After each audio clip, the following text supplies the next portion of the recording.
morning, everyone, and welcome to today's presentation, The Neurobiology of Trauma, Attachment, and Substance Use, How Relationships Built During the COVID-19 Pandemic Offer Hope and Healing. My name is Sarah Carsley, and I am an Applied Public Health Science Specialist at Public Health Ontario, and I have the pleasure of co-moderating today's session. Before we begin with today's presentation, I'd like to acknowledge that I am in Toronto, which is on the traditional territory of many nations, including the Mississaugas of the Credit, the Anishinaabeg, the Chippewa, the Haudenosaunee, and the Wendat peoples, and is now home to many diverse First Nations, Inuit, and Métis peoples. I also acknowledge that Toronto is covered by Treaty 13, signed with the Mississaugas of the Credit, and the Williams Treaties, signed with multiple Mississaugas and Chippewa bands. I'll now mention a few housekeeping items before we begin. The chat pod has been disabled to limit any distractions during the presentation. It's encouraged to use the Q&A pod if you have any questions during the session. A discussion and question period will follow the presentation. And if at any point during the session you experience any technical issues, please email capacitybuilding@oahpp.ca. I would now like to introduce my co-moderator for today, Lindsay Croswell, who is a community health nurse specialist with Middlesex London Health Unit and the Ontario Nurse Family Partnership Nursing Practice Lead. She is also a member of the PHN-PREP leadership team. Over to you, Lindsay. There we go. Thank you so much, Sarah. Good morning, everyone. I'm thrilled to be here today, co-moderating with Sarah and representing the work of the PHN-PREP team in supporting PHN supervisors, managers, and home visiting staff in their work with families. Today's webinar highlights the important collaborative work between public health nursing and the field of mental health, with a focus on trauma, substance use, the COVID-19 pandemic, and its effects during the perinatal period. It is now my pleasure to introduce the speaker for today's presentation. I was lucky enough to attend a webinar she facilitated for colleagues in BC a couple years ago. I'm so excited for our home visiting teams in Ontario to have the same opportunity today. A warm welcome to Jan Ference. Jan's career began in the special education system, working with inner city schools and in specialized programs for complex children. She completed a master's in counseling from the University of Portland and has since worked in a variety of clinical settings. Jan completed a postgraduate infant parent mental health fellowship through the University of California. Jan has been leading a specialized early intervention trauma team since April of 2016. This team has inspiring outcomes, working intensely with women in the perinatal period who have had opioid use challenges. They have been able to facilitate community system change based on the rich learnings gained from the perinatal work. I am now going to hand it over to Jan, who's going to share her slide deck. Thanks, Jan. Good morning, everybody. Look at that, technology smooth. What a win. It is a true honor for me to be with you today, despite the obscene time in BC. It's dark and it's raining, but it feels cozy and it feels relational already for me to be with you all today. So I hope by the end of our session today that the thing that you take away in the biggest way, aside from maybe some information that's new or a reframe of something you already know, is really just to take away some hope, because I think that's I think pretty much everybody in Canada and around the world could really use a little bit of that today. So that's my intention for today. And I just want to thank the team who has been exceptional in organizing today. So let's see here. And strangely, on the coast, it does look a little bit like this. I'm on Vancouver Island, and I live in a community called the Comox Valley, but I would like to honor and offer my gratitude for being able to live on this beautiful land of the Comox First Nation. And this is strangely what our land looked like. It's pouring buckets now, so not for long, but we've had a lot of snow, which has been unusual, and I'm happy to give it back to those of you that live in provinces that typically have snow. I just want to also really acknowledge in this, will be, I think you'll get a copy of the slides if needed. So feel free to kind of dig into some of this work. In particular, there's that link to the COVID-19 resources. And most of my work in the last 10 years has been firmly grounded in Dr. Bruce Perry's model. I've been working alongside with him for around 10 years. And when COVID-19 kind of caused the lockdown, it gave, at the beginning especially, gave people time to just not travel like he does regularly and be home and kind of do some rethinking of some of the work that was being done. And so he's generously offered many things that typically he wouldn't have made public. And so I encourage you to dig in and do a little bit more looking if you're interested after today. Just thinking about why we're here and hopefully what we're going to accomplish together. I really just want to do a bit of a review of what happens to our day-to-day functioning and to essentially to our brain function under great stress, which I think all of you could say safely, all of us, in fact, are in that situation, but really thinking about those really vulnerable families that we work with. And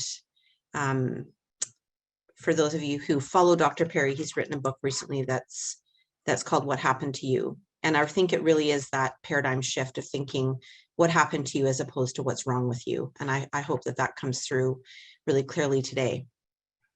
Talking about brain development, our stress response system, how that applies to attachment, which for anybody who's heard me speak or knows me even a little bit knows that I am fully obsessed with everything about attachment. So that will definitely be a theme today as well.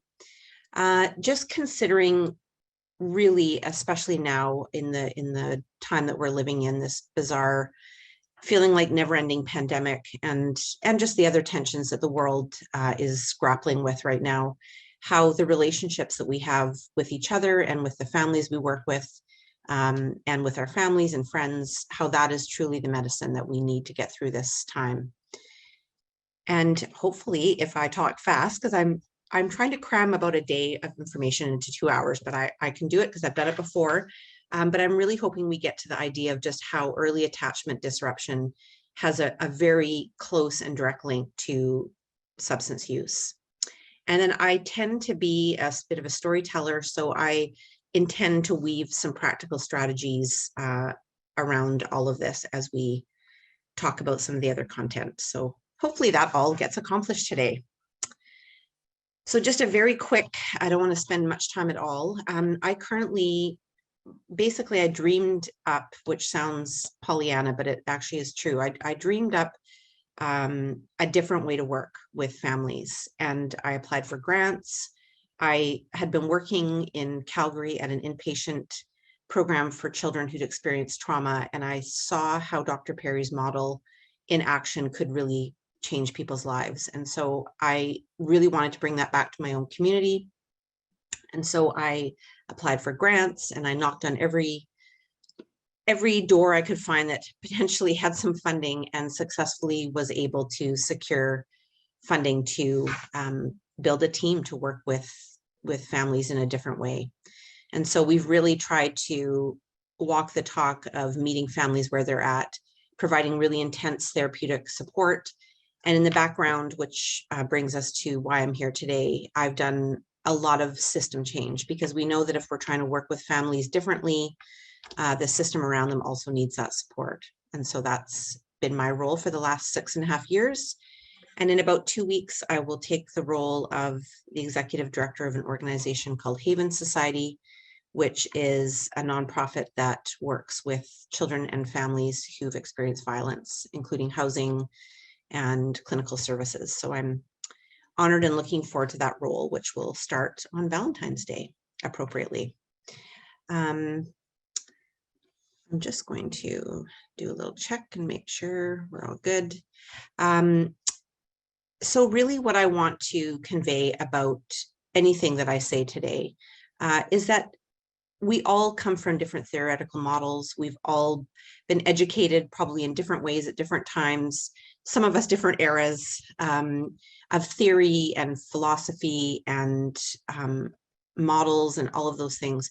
But what I really want you to be able to do today is to take the pieces that work for you. None of them are perfect. And this is one thing Dr. Perry says a lot about his own work. It's a work in progress, as are all of us. And so I encourage you to just, sit back and just take the pieces that are going to work, and then you can kind of throw out the pieces that are not fitting for you.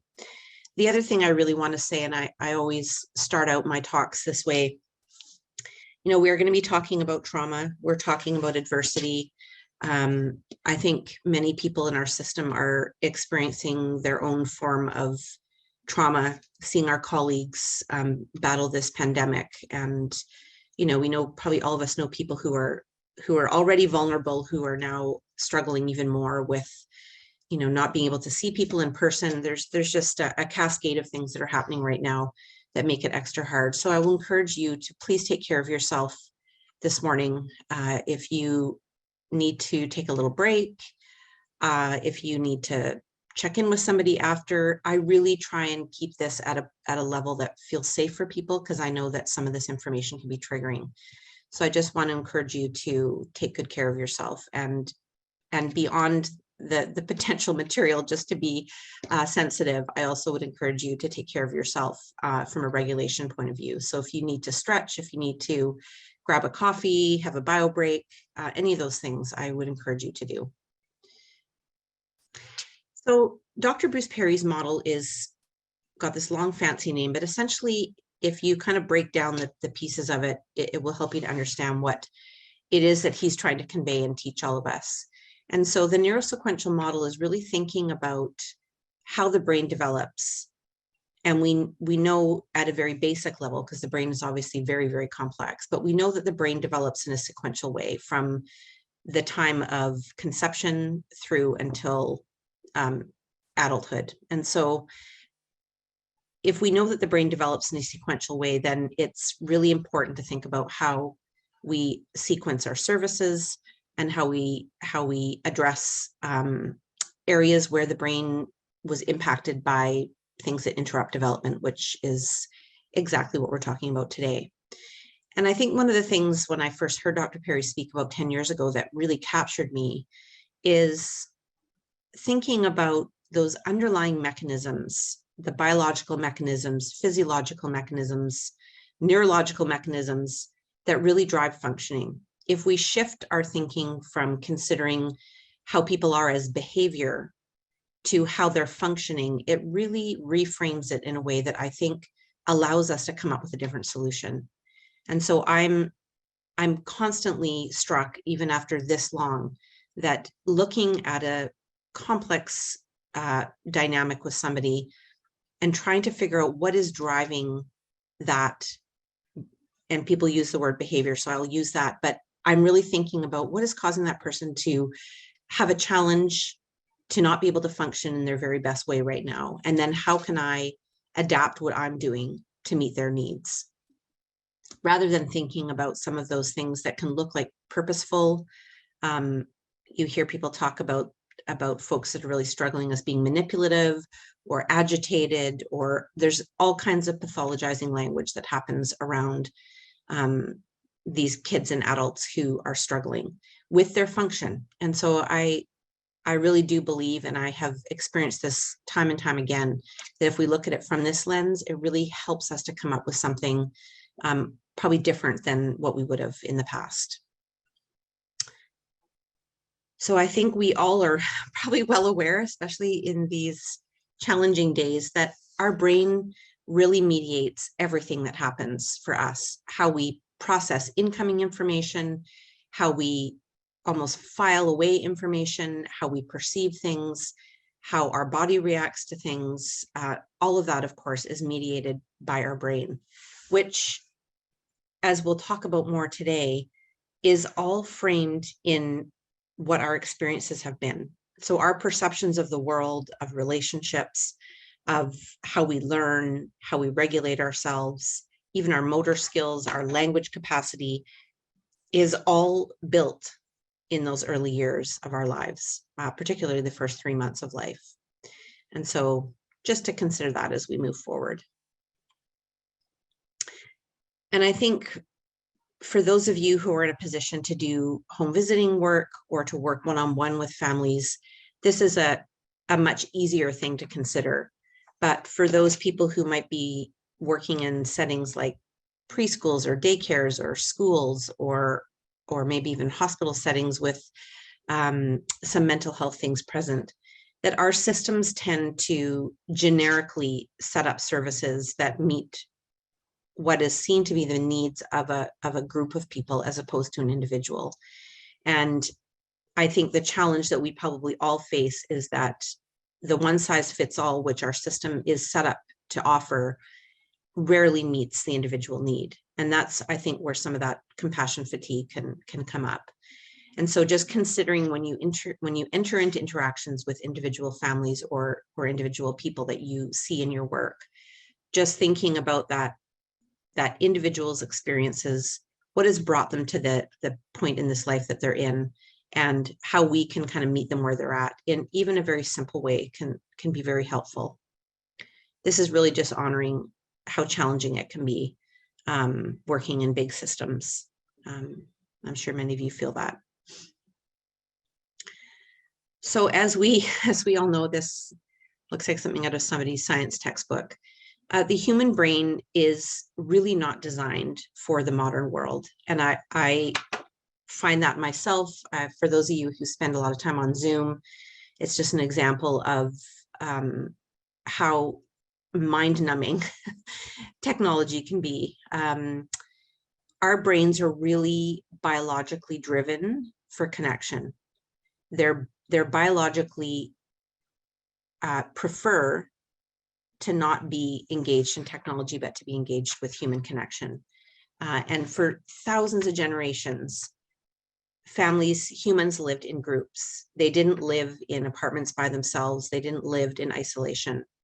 And that's one of the things I think the pandemic has amplified, this idea of, for some families, I think you could hear people, maybe less so now, but at the beginning, people were saying, oh, we just kind of got to hunker down together and spend more time with our kids, which I also experienced. But I think the reality is that for many, many, many people, probably the majority, that the isolation that the pandemic has created has driven that sort of biological need for connection even further into the background. And just considering historically that small children had a ratio of 4 to 1 adults caring for them. So multi-generational families living together, that's what our brains are wired to best receive. And that's not typically what happens.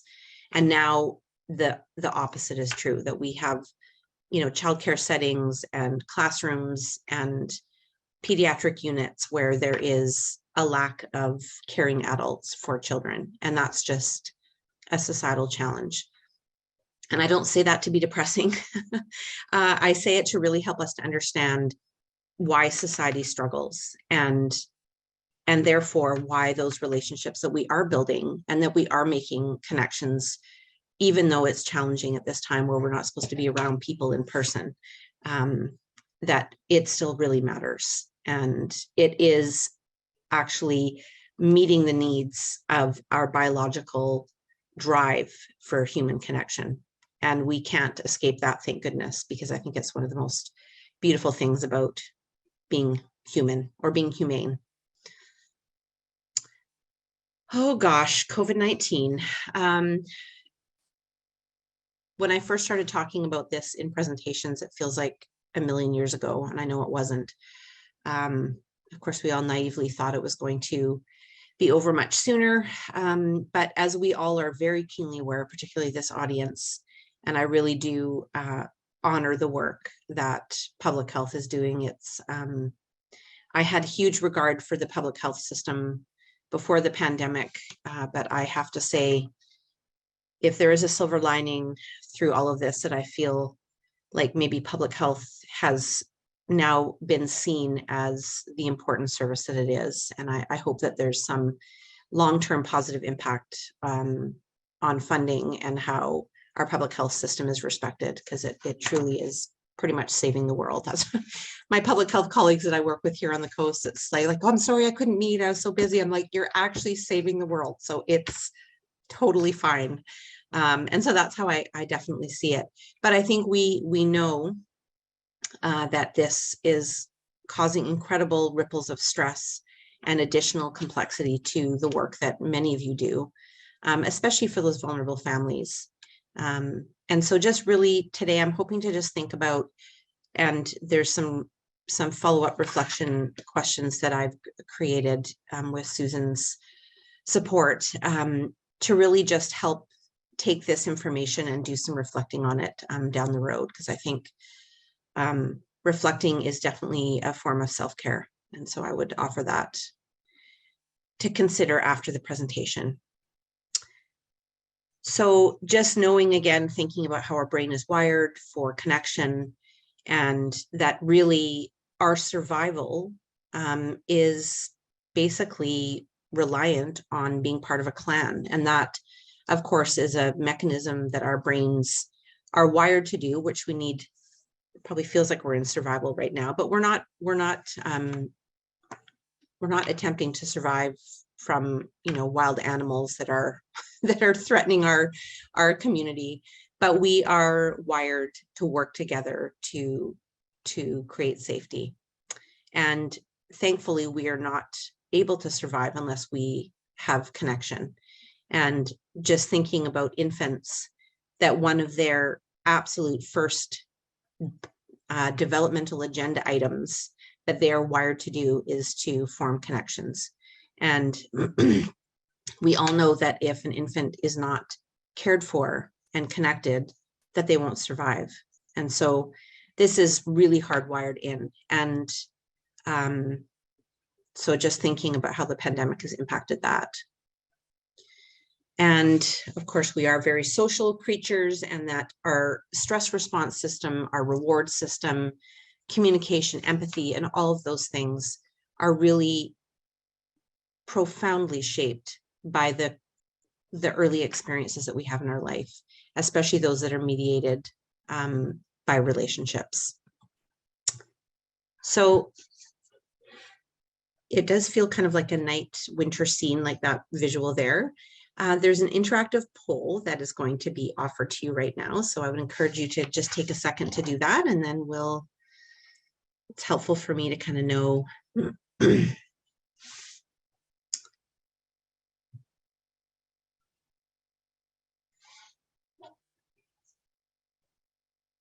people a minute to, we've got a kind of nice balance of people's knowledge. So 57% feel like they have a pretty good understanding of trauma-informed practice. 5% could help me run the workshop, which would be amazing. I welcome expertise from anybody who likes to share.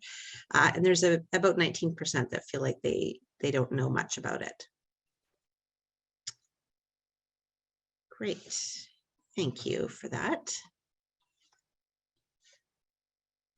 So this is a very frequently posted visual that Dr. Perry uses. And what I find really very helpful about this is, while it's very simple and it clearly is not representative of how complex the brain actually is, what it allows us to do is just consider how complex certain functions are that we see people struggling with or being very good at on the flip side, and what we ask of people, and perhaps why at times we're asking, and I don't mean personally asking, but systems are asking, society is asking, culture is asking, education is asking people to be able to do, particularly at this time where there's additional stress, and where those functions sit in the brain.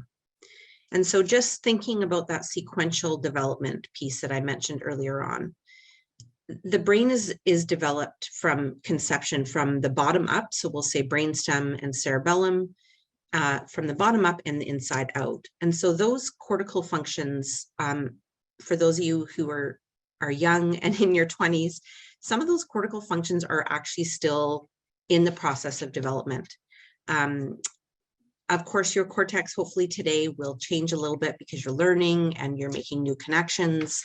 And so our cortex is much more plastic and adaptable than our brainstem. And if you think of the analogy of, building muscles and lifting weights, if you only work your right side of your body over and over and over, the strength that side is going to have and the capacity for certain activities that side is going to have is going to be much, much more noticeable than the side that you didn't work out.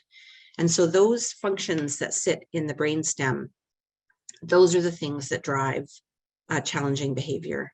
Those are the things that are involuntary, people's heart rate going up, their blood pressure changing, their lack of ability to sleep, weird things with their appetite, that arousal system where people are reactive.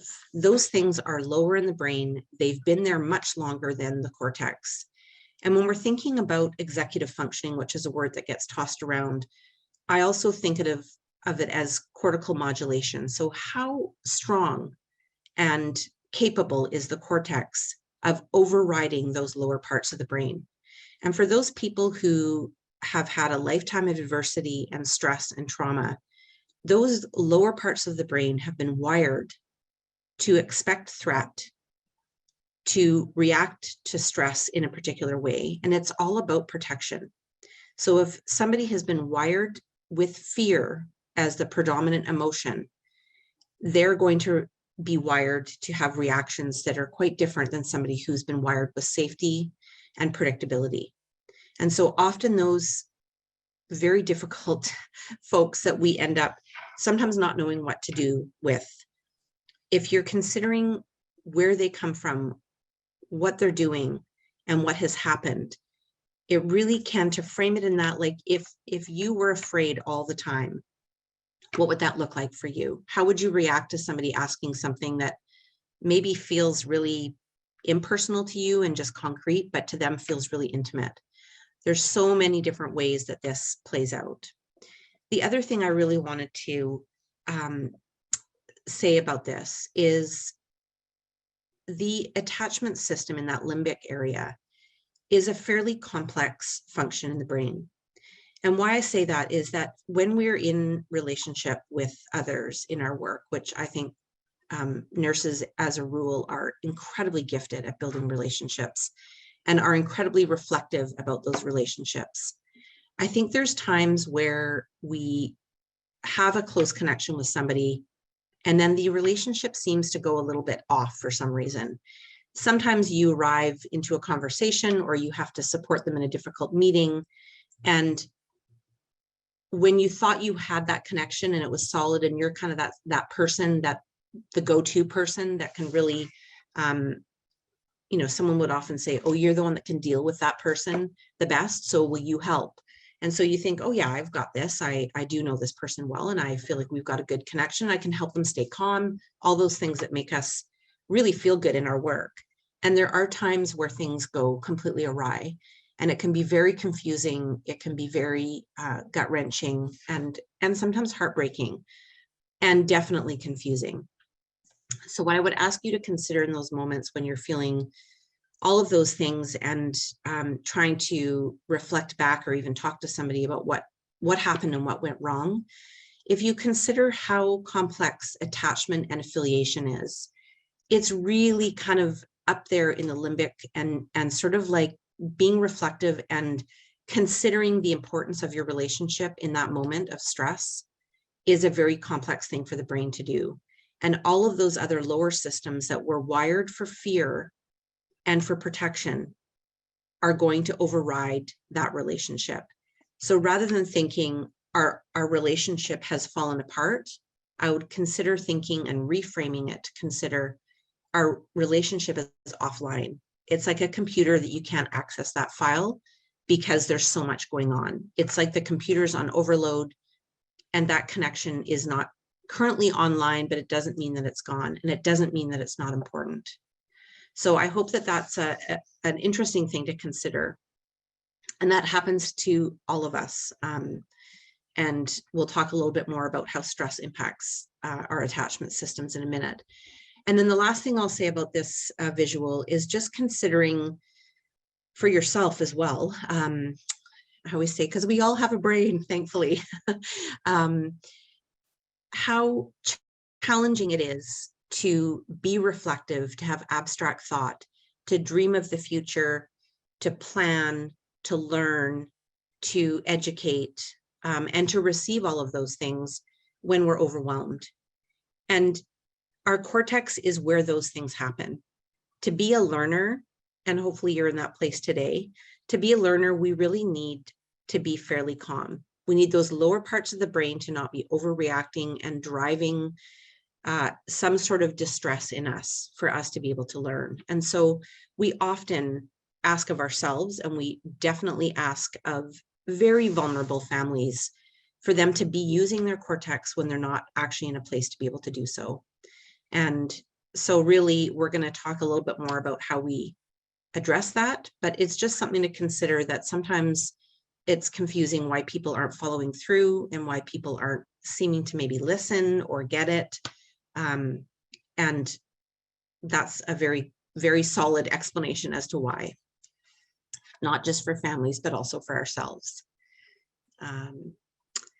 And so one of the really interesting things to consider, and this is of course true for all of us, that every experience that we have, it doesn't matter whether it's good or bad, stressful or calming, we're processing every experience, including physical experiences. So that's the internal world and the external world. So all of those, our senses, our physiology, what we see, what we hear, what we taste, how we perceive people, how we read things, every one of those experiences are being processed based on our historical experiences. So again, if we have had a lifetime of trauma and adversity and fear, relationships, noises, smells, all of those things are going to be processed in that lower part of the brain, where the brain is trying to decide, is this threatening or is this safe? And so for those people who have a lifetime of that, it can be so challenging for them to see a situation as being safe when it is safe, because their brain can't really determine what is safe, because most of their experiences have not been so. So I would just have you consider, and I'm sure many of you have had experiences where people react to things that seem really kind of over the top or seem unexpected. And I'm always wondering, is there something about the environment? Is there something about the tone of my voice? Maybe the smell of my hair product? Maybe it can just be a feeling that that person is processing their experience through that lens. It may have absolutely nothing to do with us or the relationship we have, and everything to do with their history. And it's sometimes, and I'm reminded often by particularly kids at a certain age that have a lot of passion about sharing their experiences.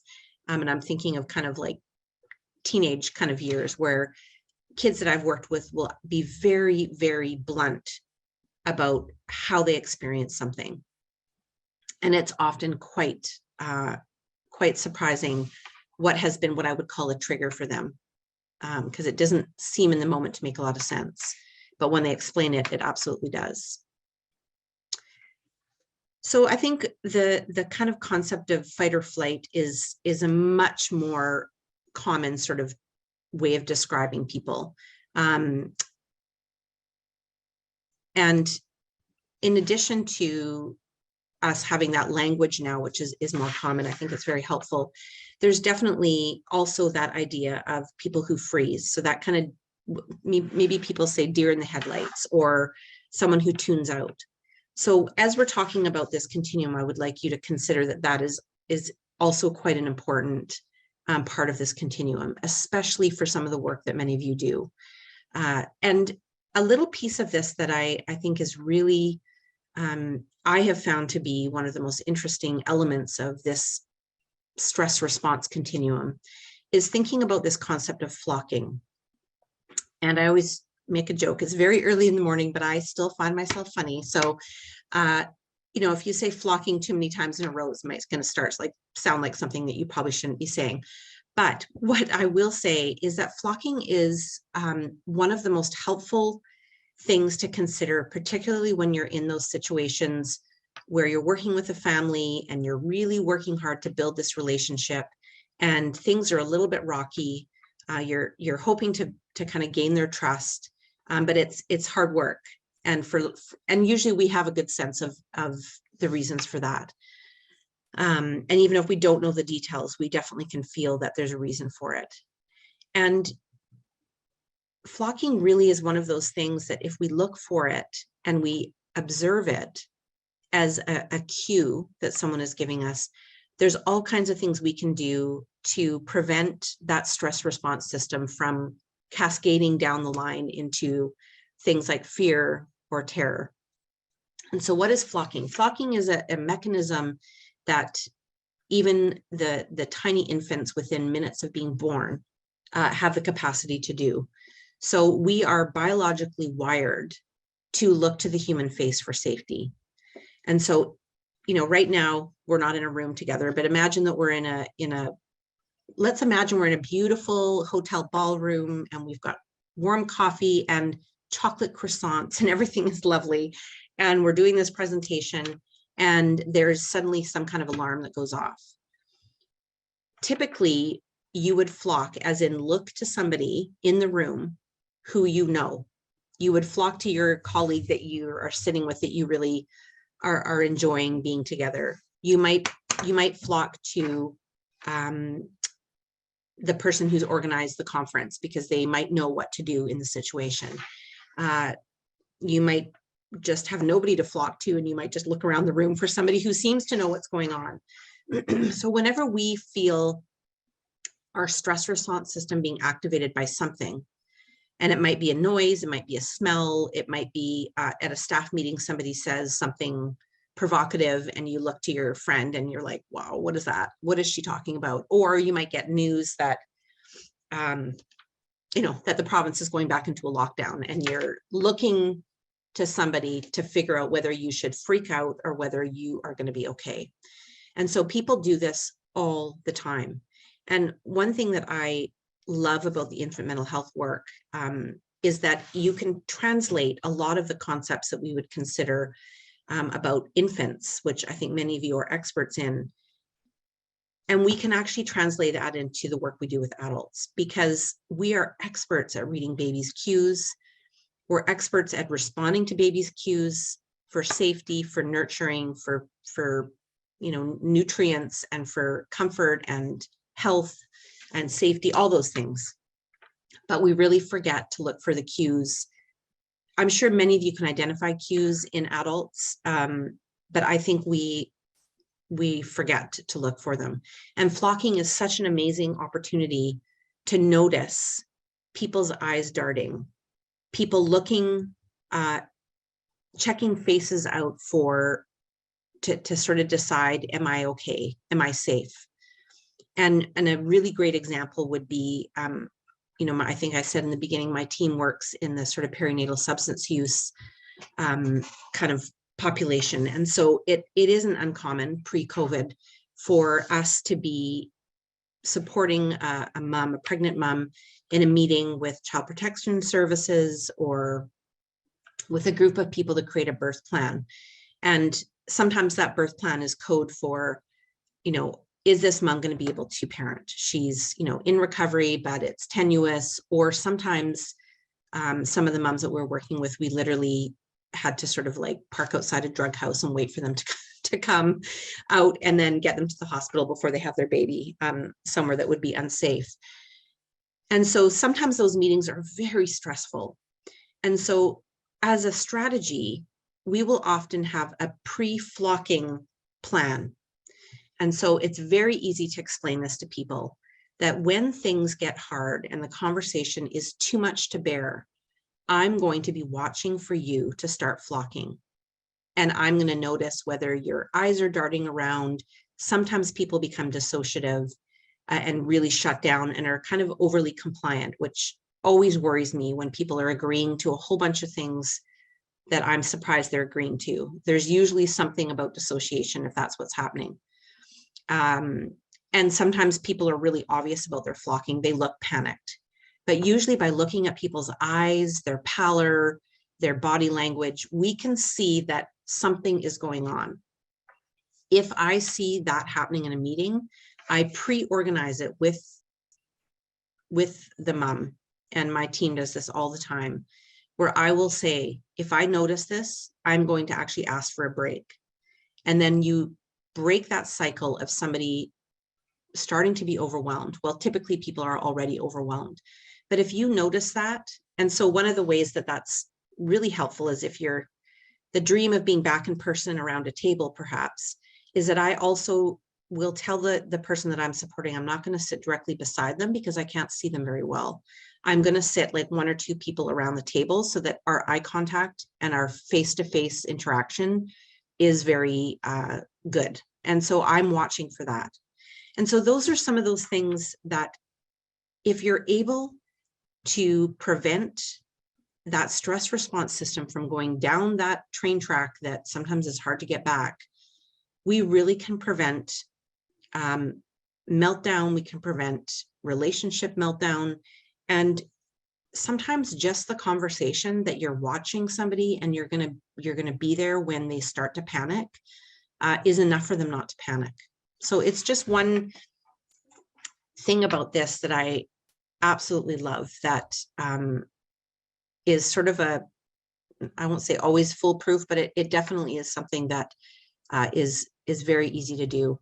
For somebody who you have observed is overly compliant and perhaps shut down, I will offer them a piece of sugar-free mint gum. And while that seems really simple, and I've had dietitians say, don't use gum too much, but sugar-free, which isn't bad for your teeth, because what happens is that when someone is chewing and the mint, that combination really helps their system to sort of stay alert. And we want people, if they're making decisions or they're being given information, we want them to be alert. Because really what happens as people move along this continuum is that their ability to listen, to learn, to understand is severely compromised. And we will just break that down a little bit more.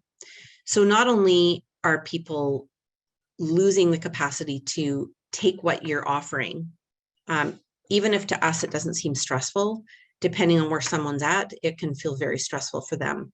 And so their ability to really even track what's going on, and for many of you, I'm sure when we work in systems, this can be hugely challenging and frustrating, where we've set up an appointment time, we have limited time to be able to work with somebody, they're always late, they don't seem, it feels, and I've heard this communicated time and time again, it feels disrespectful that you've put this time aside for somebody and they don't show up, or they are so late that by the time you see them, you've got 15 minutes and you should have had an hour. And particularly this is relevant for people who are involved in substance use.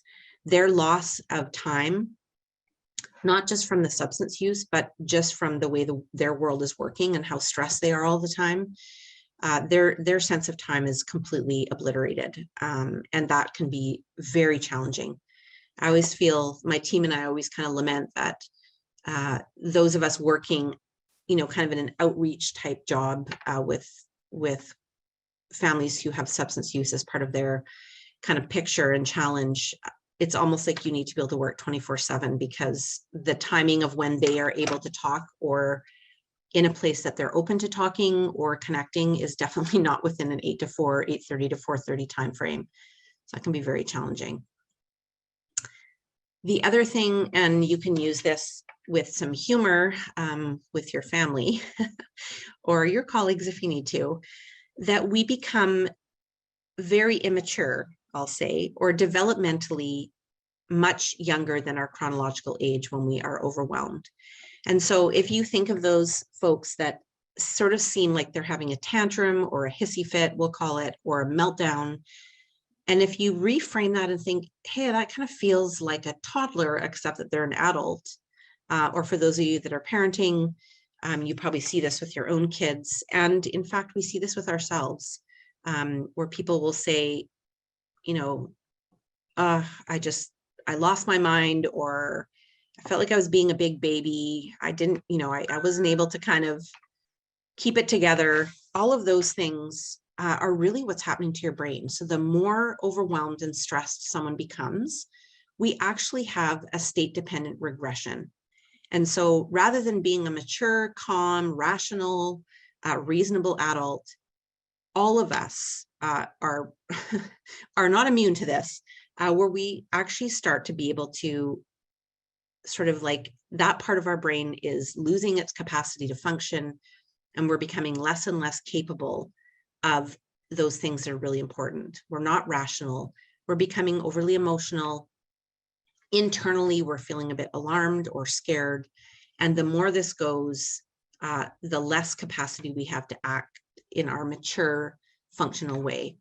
And so I always, I find this extremely helpful when people are seen as being quite volatile. I always think of this family that I worked with for a number of years, and this is going back quite a long time, but it was when I was working in the school district, and this mom had definitely a severe trauma history, and she lived in a home that was fairly unappealing for most people to enter. She believed that not only herself, but all of her kids should, and these are kids that are like 8 or 10, should have access to marijuana as a medicinal way of dealing with ADHD. So she had some really, really extreme opinions about things that would really set people off. And she would often be asked to come to meetings to talk about her kids' behavior, we'll call it. But really the family was dealing with all kinds of trauma. And in addition, this mom had a brain tumor that was not malignant, but had sort of like it would sort of build with some fluid, and it would cause seizures and other sort of functional challenges for this mom. So it was unpredictable as to what you would get when you were around her. And I really used this concept to help me work with this mom, because I knew sometimes I would go and sometimes I'd pick her up to take her to a meeting. I'd help her try and regulate. I would be kind of her buffer in those situations. I actually found her quite hilarious, and most people didn't, but I really knew that sometimes I was picking up a toddler, and sometimes I was picking up somebody who was going to be able to handle a meeting. We had all kinds of discussion about strategies. She liked to wear sunglasses in meetings with the school superintendent, which just made him crazy.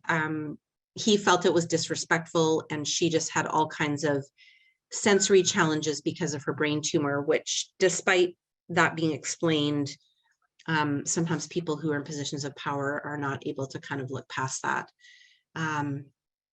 But just considering that when she was in that toddler mode, when I picked her up, I would really do a lot of co-regulation on the way to a meeting, so that by the time we got there, hopefully we were dealing with maybe that 8 to 15-year-old, and on a good day we were dealing with somebody who was incredibly passionate about her kids and rational and loving and absolutely hilarious and actually quite brilliant. So it's just really a helpful way to consider. And then the intervention and the way we act with people and what strategies we use, really, if you reframe it in where are they at right now. And we know if you're a toddler and you're having a meltdown, giving people not that many of you do this, but it is human nature to want to sort of problem solve or find out what's going on, ask a lot of questions. And that's definitely something that I see even in myself as a parent, where you're just like, what is wrong with you? What is going on? And in that moment, toddlers, if they're having a meltdown at the grocery store over a pack of gum that they're not allowed to have, they don't want to talk about why they're doing what they're doing. In fact, they probably don't know. And they may never know because they don't have the capacity to think that, deeply or retrospectively often.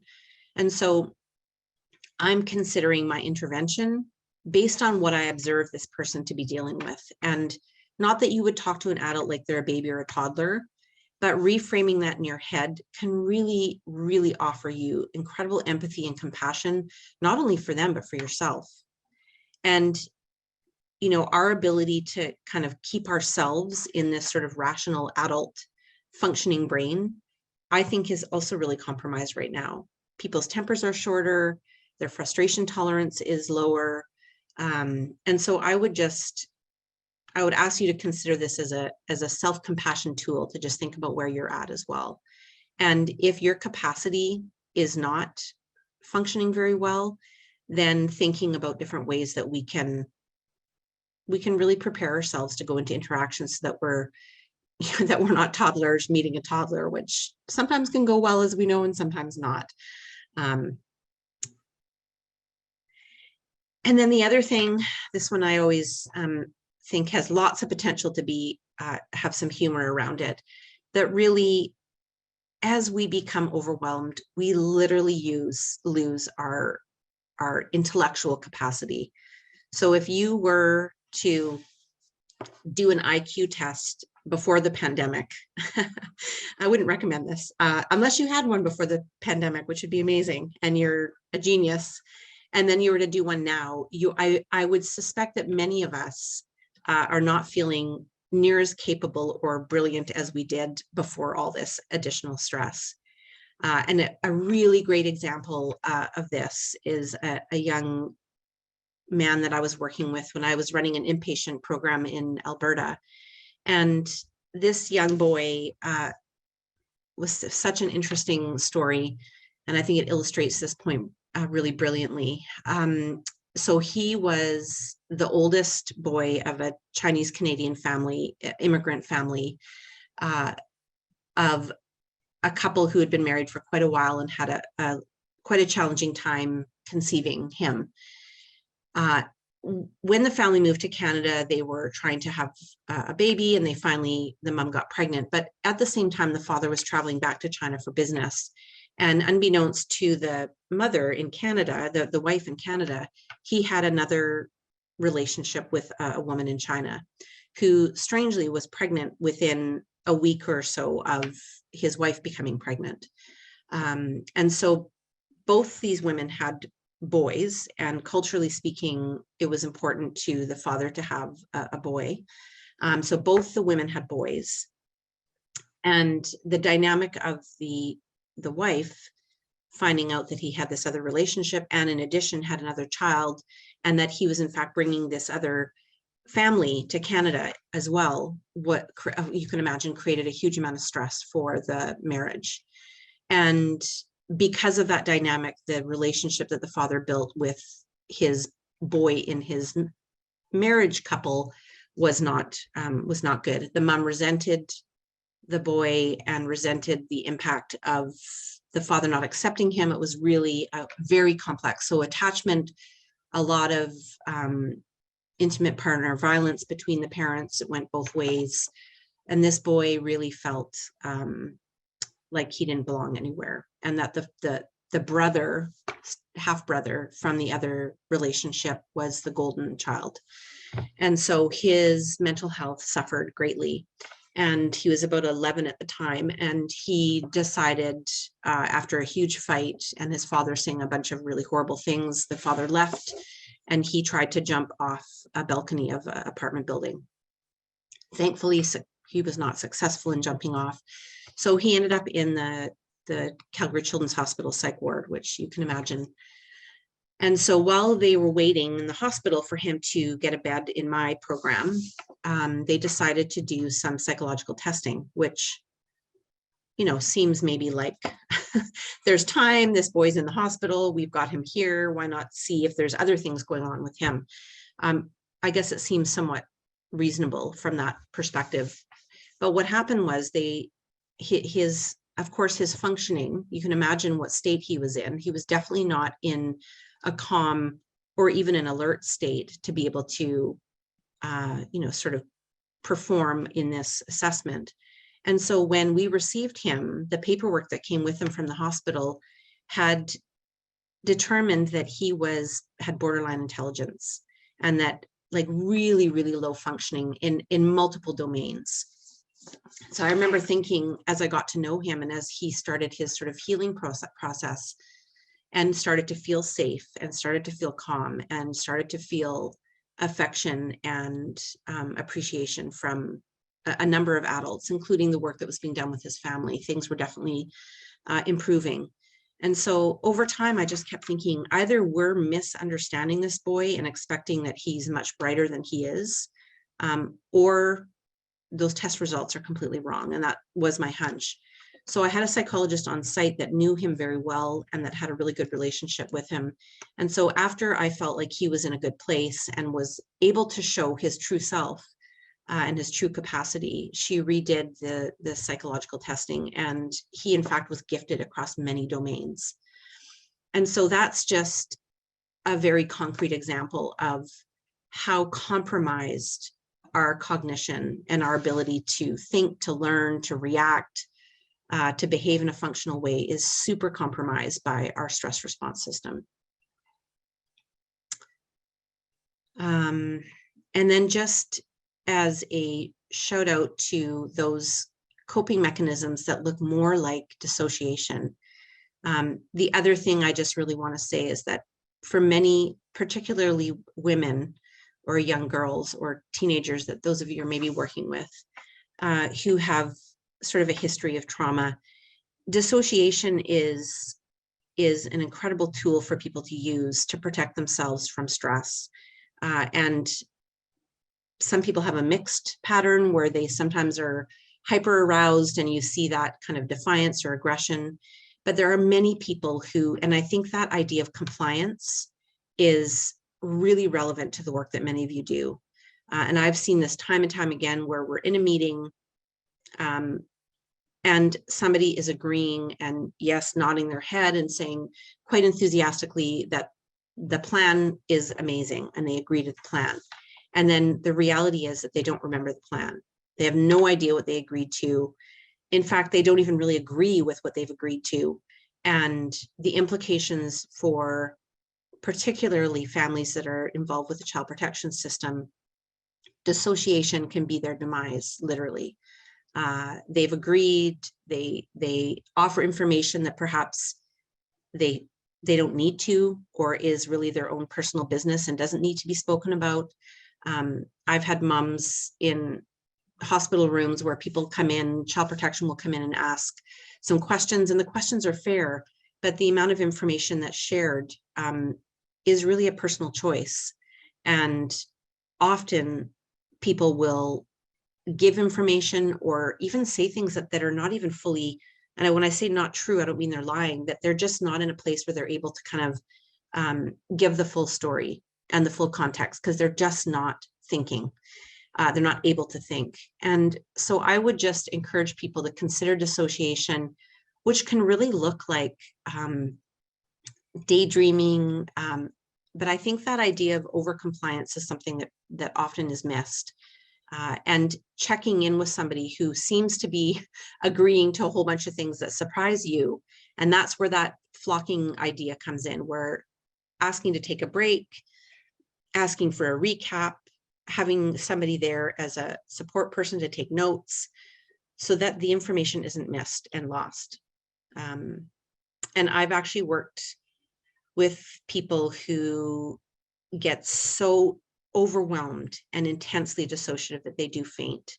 And this can look a little bit like a seizure disorder as well, where kids completely tune out. And sometimes I've actually had kids who will fall over and faint. Or the other one is that with kids that will actually fall asleep like in a strange kind of like, I can't believe they're falling asleep, but it is a protective strategy that people, and this is particularly relevant for people who have had that early infant trauma.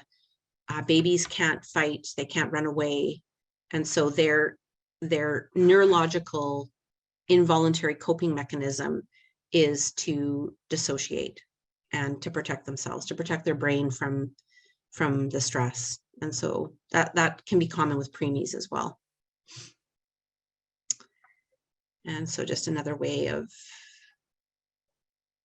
and there's all kinds of forms of dissociation that we use that can be very helpful. So it's just something to look for as a way of making sure that somebody isn't missing what is really required of them.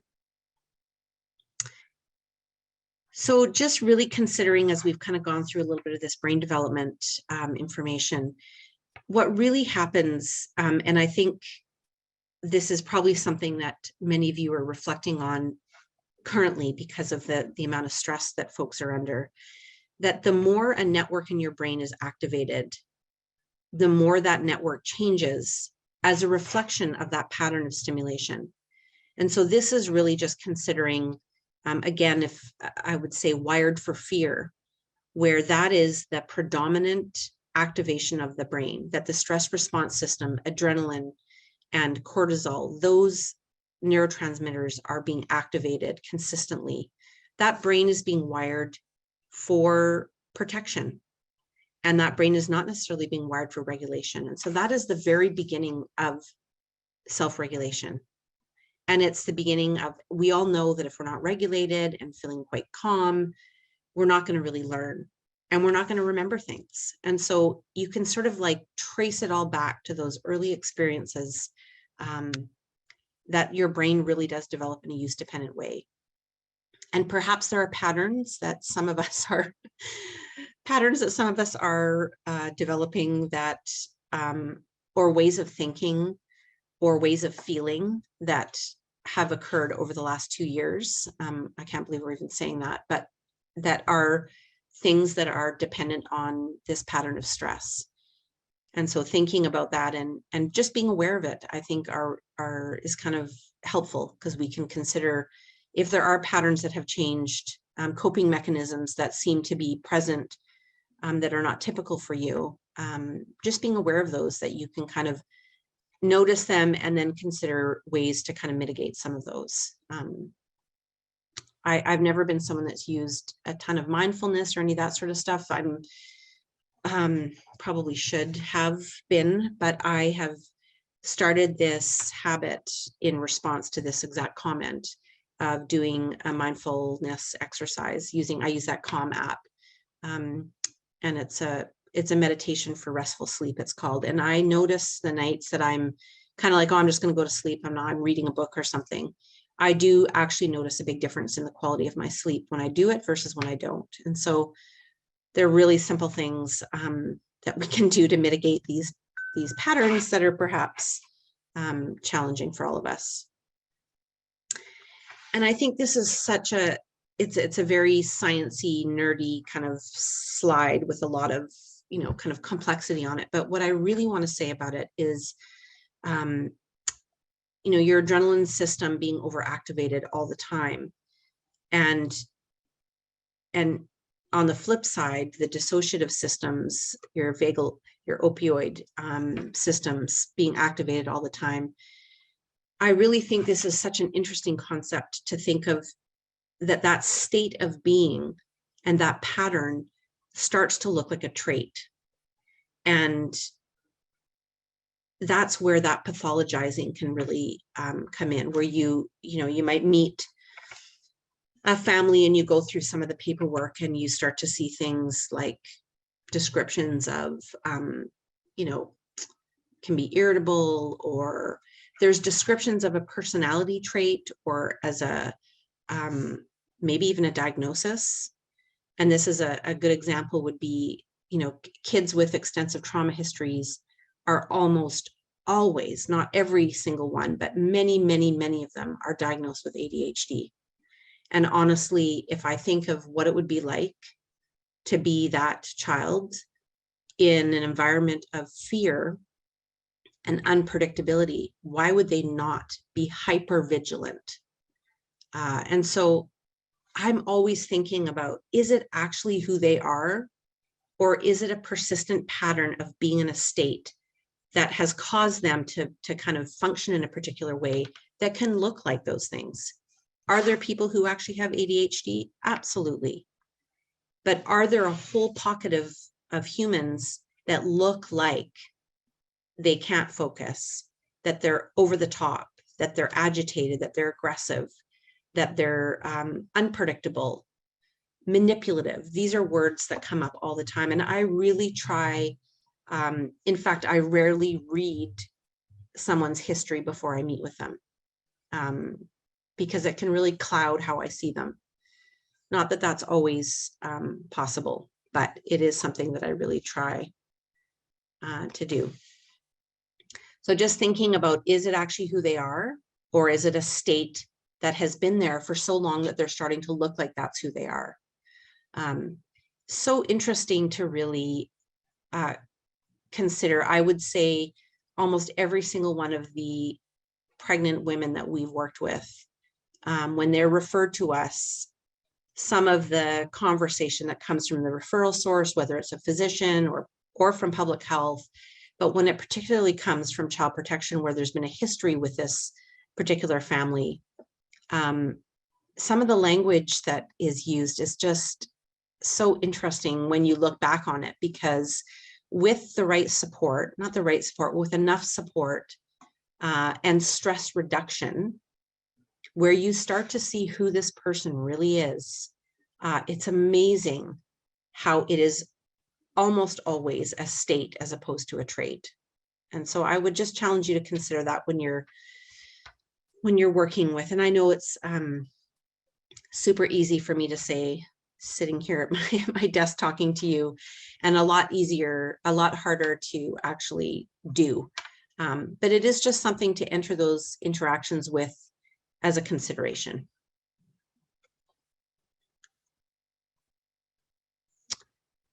And so that prolonged stress activation, which I think many of us are living with, it really activates our body's stress response system, and that takes energy, and it's exhausting. And so I think, just to be fair to us and to the folks that we work with, it is expected to be more fatigued and to be less able to focus and to be a bit more irritable. So I would just encourage you to be gentle with yourself and others. So this is just a little section on just looking at, how to stay regulated when our stress is more than what would be ideal. And so our typical ability to regulate ourselves is really based on our history, of course, but as we go through our days, it really is impacted by all kinds of other things that are external to us. How we're able to deal with it and the kinds of things that we have as coping mechanisms are related to our own history and our own brain architecture. So the things that we, that probably are helpful to build resilience for ourselves and is often not present with families who are living in chaos, but that routine of structure, of eating together, limiting our media, having exercise, all of those things, I think all of you know. So I'm not going to spend a huge amount of time on. I feel like I'm preaching to the choir here about this stuff. But what we do know about people who are struggling, and this has probably become, I think for across Canada, probably across the world, the opioid crisis rages on, and whether it's the drug supply that's become even more toxic, if that's even possible, or just the lack of services because people aren't able to be out doing outreach as much, or services are harder to access. But we do know that all of these things are often present with the families that we work with. And sometimes even focusing on one of those as a way to improve the situation can be very helpful. I always start with sleep when I'm working with families.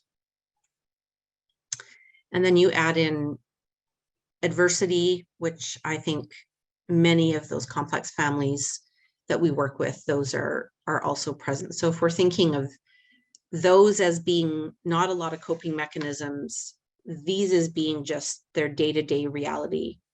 And then just thinking about, of course, the things that we dream and hope to be able to help people with. Having something meaningful to do, being secure in your income and your housing, have connection to your culture,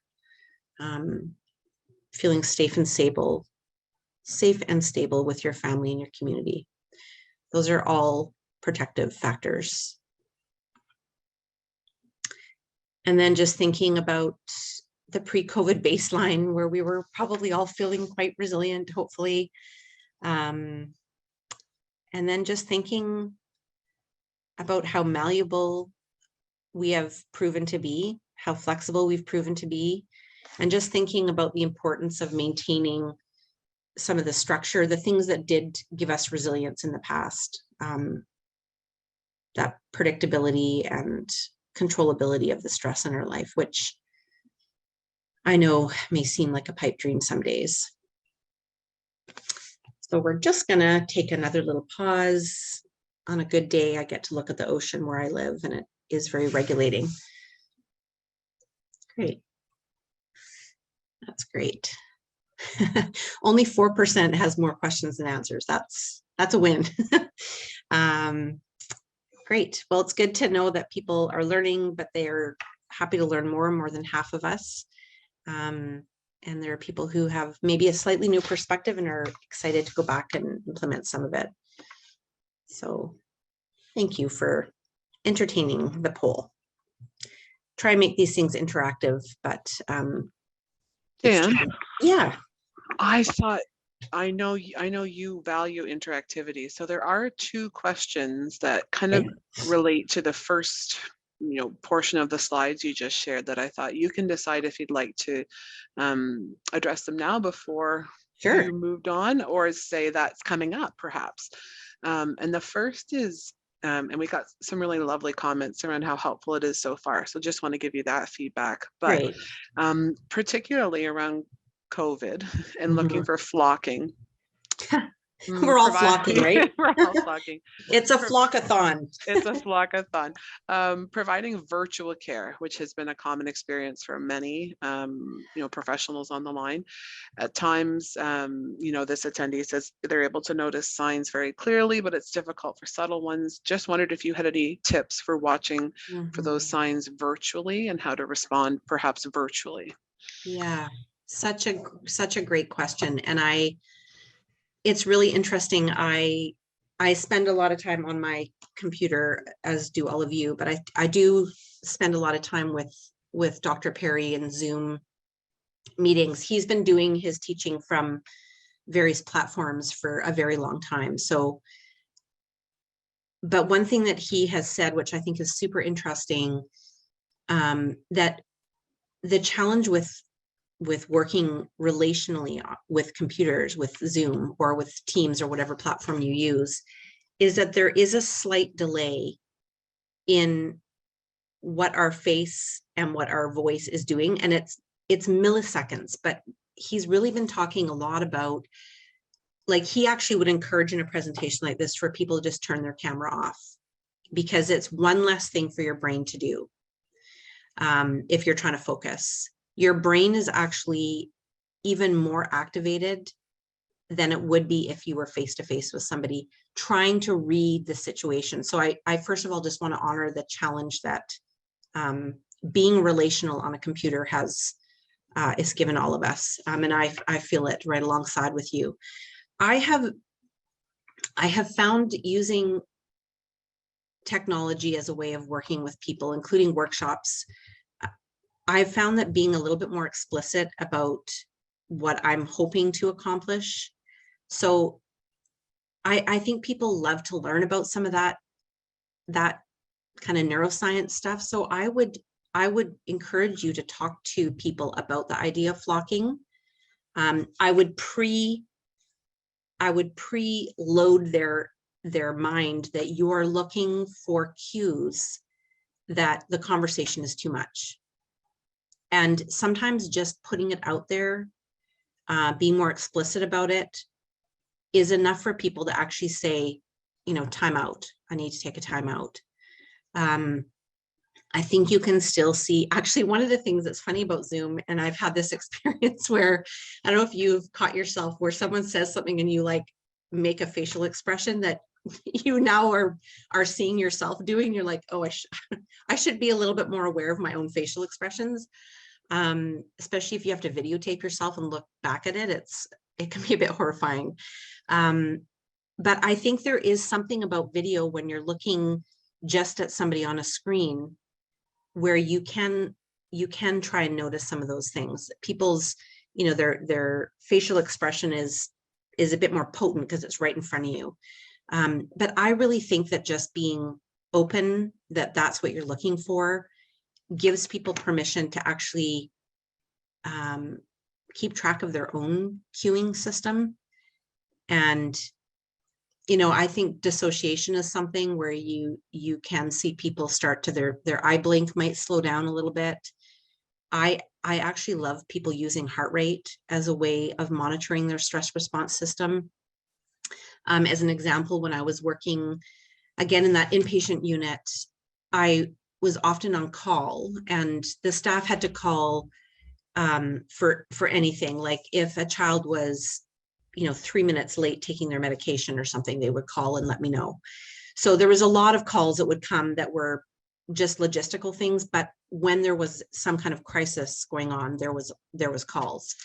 And I would notice patterns of certain staff groups and certain team leaders where the calls were like constant, which was fine for me, but it was really like, I just thought, wow, I could feel, even though I wasn't in the building anymore, I'd gone home, I could feel the stress was huge. So we used heart rate with the kids as a way of monitoring their stress response system, because we know that as we get stressed and overwhelmed, things like blood pressure and heart rate change. And for those of you in the medical profession, you sometimes probably even see that with people that you're working with, because you're actually asking to check it. But if somebody's resting heart rate is around 100, unless they have a medical condition or they just went for a big run or had done some kind of exercise, that really is not, that's telling us something. And it doesn't need to be medically validated. We're not looking for blood pressure cuffs and all that kind of stuff. I used to take the heart rate of the kids to just get a read on where their stress response system was at different points in the day. And we would track it, and the psychiatrist and I would talk about it. And that gave us opportunities for strategies. Certain times of day with kids chronically being activated would tell us something. And so we were always looking for patterns and helping them to learn, what does that feel like in your body when your heart rate's 110 and you just got out of bed? So there's all kinds of learning that can come with that. But I used to find that this pattern with the shift leaders. And so I actually would stay later in the day. And when those shift leaders would come in, I would, and they really didn't like it at first, but I would ask them to take their heart rate. And of course they were used to this concept and they knew why I was asking. They didn't like it, but they knew why. And so we would take their heart rate, and there was a pattern with their stress level, and particular staff groupings or certain days were busier than others. And this is particularly with this sort of 3 o'clock to 11 o'clock shift where, you know, kids were busy with activities. They were back from school. It was dinner. We all know that's the witching hour with kids and families, and then getting kids into bed. And there was, at the height, there was 15 beds. So you can picture 15 traumatized kids in one environment. So it's like a bit of a zoo, honestly. So based on their heart rates, it really gave me a lot of information about, they were probably flocking, but there was nobody there to receive their flocking. Because that's the thing with flocking that's so important, is if people are flocking and there's nobody to look to that they feel safe with, then the flocking isn't enough. Their stress response system will keep being activated. And so I could imagine these shift leaders or people who don't realize that you're watching to see if they're flocking. I can imagine that they're flocking, but nobody's there to receive their panic, if you will. And so I started working with my shift leaders to check their heart rate when they came in. If it was high, I made sure that they had time with me to talk through, even if it's 5 minutes or 3 minutes, to talk through what was worrying them about the shift. What had happened the day before? Was there something going on with them at home? Was there, who knows? It was a variety of things. And just that action of being there for them in that way was enough for them, for that pattern to change. We did a little bit of juggling of shifts, and we did a little bit of juggling of who was working together, and that also helped. But that receiving of their flocking was enough for them to have consistently lower heart rates. And so it's just an interesting, I like to take my own heart rate, and there's so many different mechanisms to do that. You can use a really cheap sports watch from London Drugs. There's apps on phones where people can measure their heart rate. There's all kinds of like Fitbits and iWatches and all that kind of stuff where, your heart rate is pretty easy to take. And so if you're in a meeting with somebody and you're asked, even if it's just one-on-one, that you can ask them to do that as you're starting, you'll get an interesting amount of information. If their heart rate is pretty high and there isn't another reason for it, then I always start with something that is regulating and calming, for myself too. And if you're willing to share what your heart rate is, it really, that transparency and vulnerability helps people to know that we too are trying to take care of ourselves, and that you might be rushing and you're a bit late and you go into Zoom and you're kind of frantic. You're not going to be at your best either. I love that. Yeah. It's fascinating. And I think everyone's probably wheels are turning in the same way mine are about team meetings with our colleagues, how that affects us in decision making, and then thinking about translating that to client care, what we could be doing in a virtual environment to be the best we can for providing service, and then also teaching to clients. So I think I'm sure I'm not the only one thinking those things and appreciating them. And I'd say, Jen, save the other few questions. They're not related to flocking, because I know we have about just under 20 minutes. We were going to continue on before doing official question and answer. So thank you so much for taking the time to interject and make that as relevant as possible. And I'll let you go back to the rest of your slides until we hit about 10 after 11 to take more questions.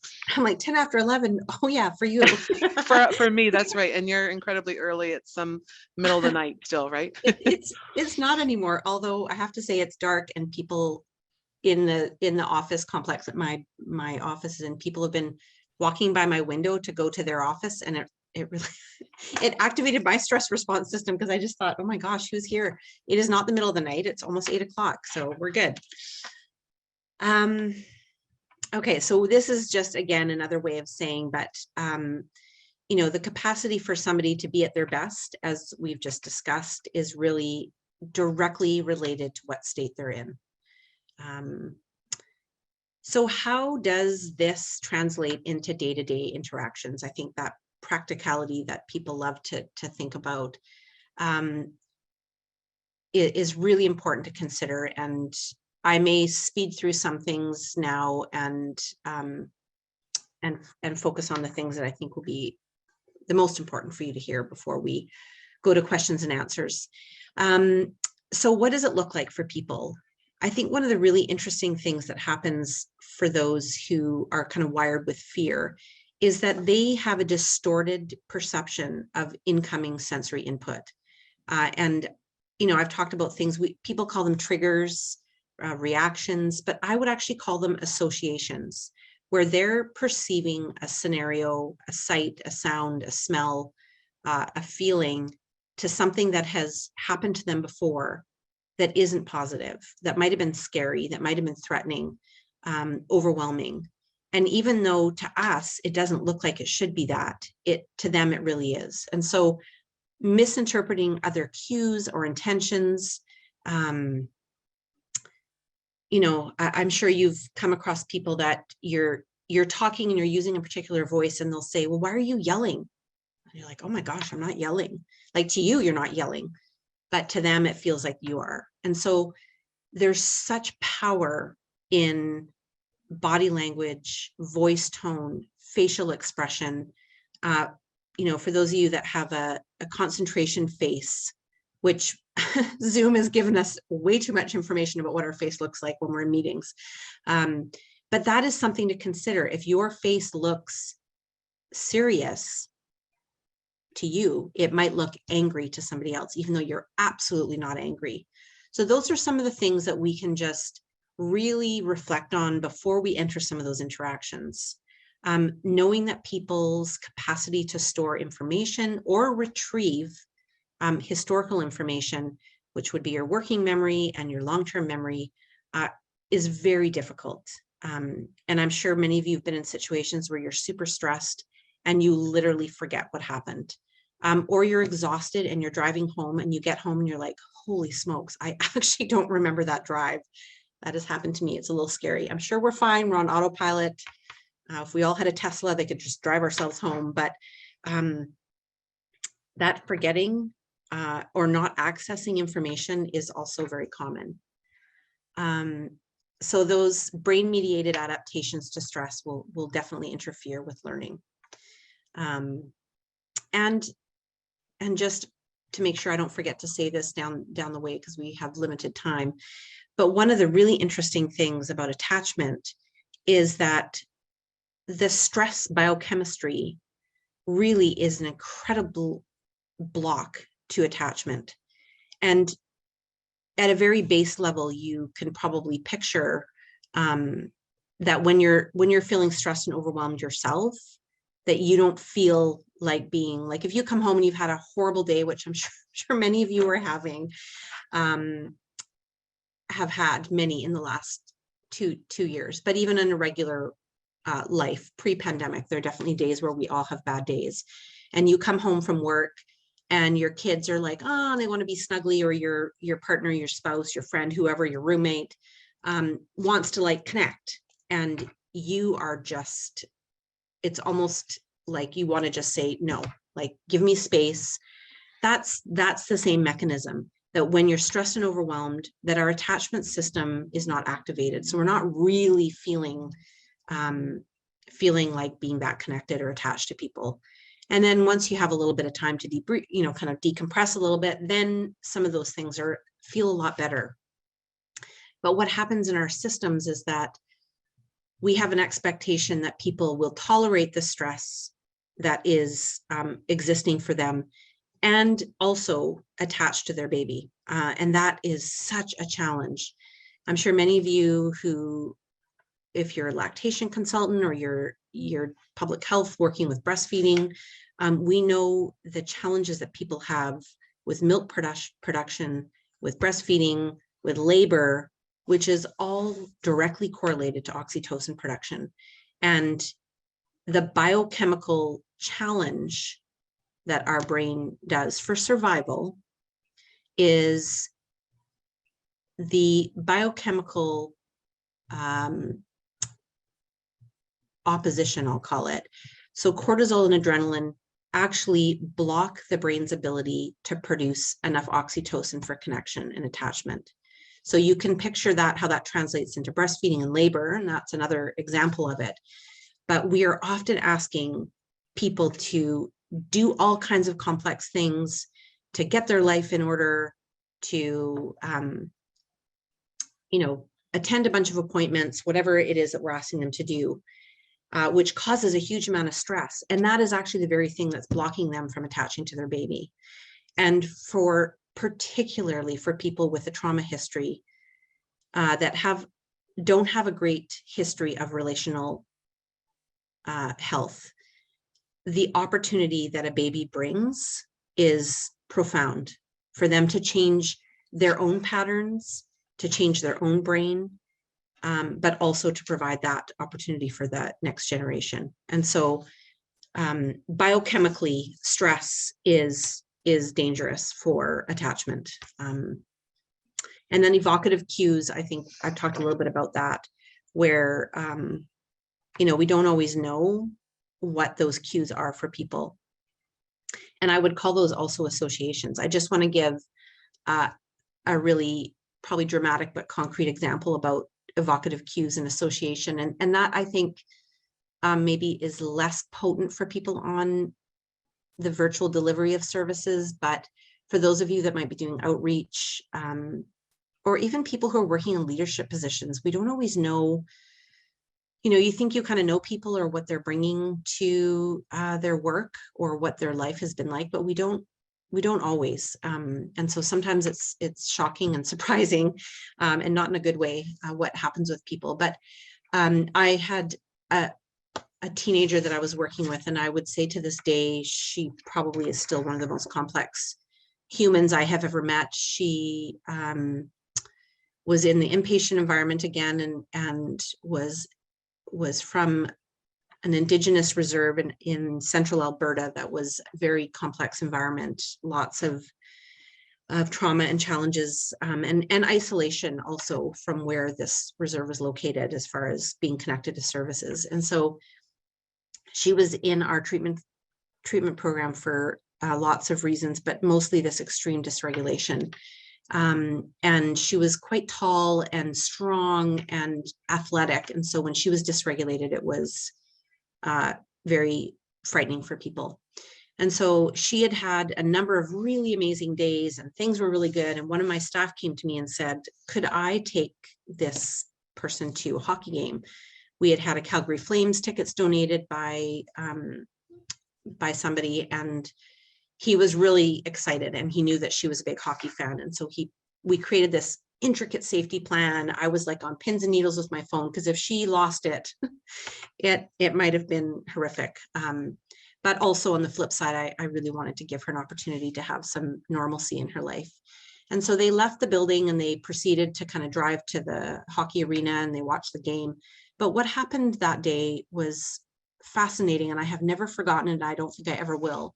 She gave him an association. I would call it a trauma association for every single thing she saw as they went about their evening.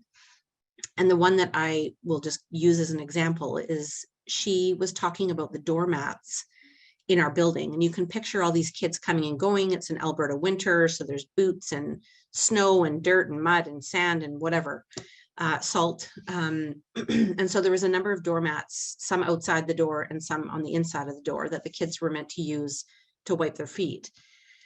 And she said that every time she saw those doormats, which was multiple times in a day, she felt sick to her stomach. She had witnessed her uncle being stabbed in her family home, and he had been bleeding, and he fell onto the doormat and was taken to hospital and survived. But the trauma of that doormat and the blood that was on the doormat that was never cleaned up was an evocative cue for her every time she saw a doormat. So when we're wondering about why people don't make progress or why people seem challenging, I always think of her and honor her story, because that doormat was so triggering for her. And so once the staff came back and gave me this kind of like huge laundry list of evocative cues that she was experiencing just every single day, not only did my compassion increase a millionfold, but we just altered our environment to protect her from some of those evocative cues. And the act of listening to her and addressing as best we could was very healing for her. So that's a very extreme example. And but the hope in it is that sometimes we figure these little things out. Her, of course, being a very extreme example, but sometimes we learn these things and we're able to respond in a way that makes people feel very seen and very heard. So yeah, again, people who are chronically activated, they look non-compliant, they look aggressive sometimes, they don't look very focused, they're hypervigilant, they misread things. And again, we've talked about people having that mixed pattern. Some people will look really checked out, have a blank stare. People will be described as daydreamers. And that may be part of what they're doing, but they also may be responding to their stress response system. So the brilliance of the relationships that's what I would love to get to now, is just to talk about the opportunity that the relationships that you have. And one thing that I typically say at the beginning, and I didn't say today, but I will now, not only do we instinctually know, I think all of us went into these various professions, but we have a shared passion for relationships and for caring and for improving, whether it's the health or the emotional well-being of the kids and families that we work with. And also those relationships that we have with each other as colleagues and teams are also really important. I would say that it's safe to say that all of us went into the profession for those reasons. And so it used to kind of be more like, we need to like really do all this stuff for us to make a difference. It has to be like, things have to be way better, or that person's not going to get better.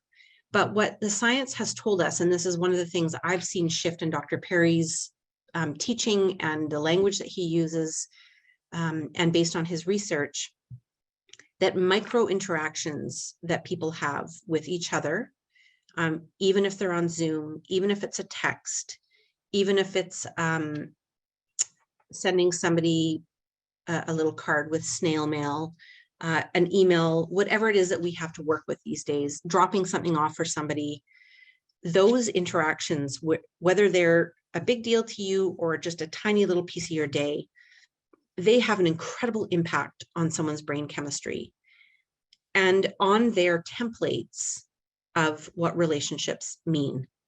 And so if you have somebody you're working with who has a history of not being able to trust people, not having things be predictable, and you're that person that just keeps showing up, even in the smallest ways, whether it's a little text just to say, I hope you have a good day. When we're in person, it can be the smallest things like a smile. When we're dealing with kids, it can be a little pat on the back. It can be a little wink. It can be those tiny, tiny things build up, and they create new patterns of how somebody sees the world.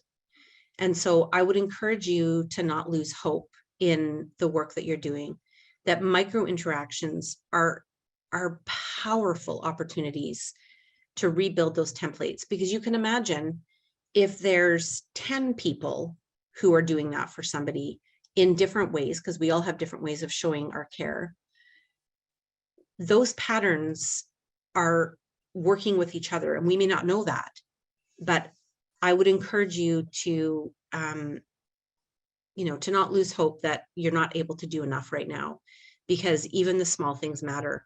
And I have the habit, I don't know if some of you do too, but when we've had really extreme situations with moms that we're working with, and I asked them to kind of reflect back on sort of what was it that was helpful?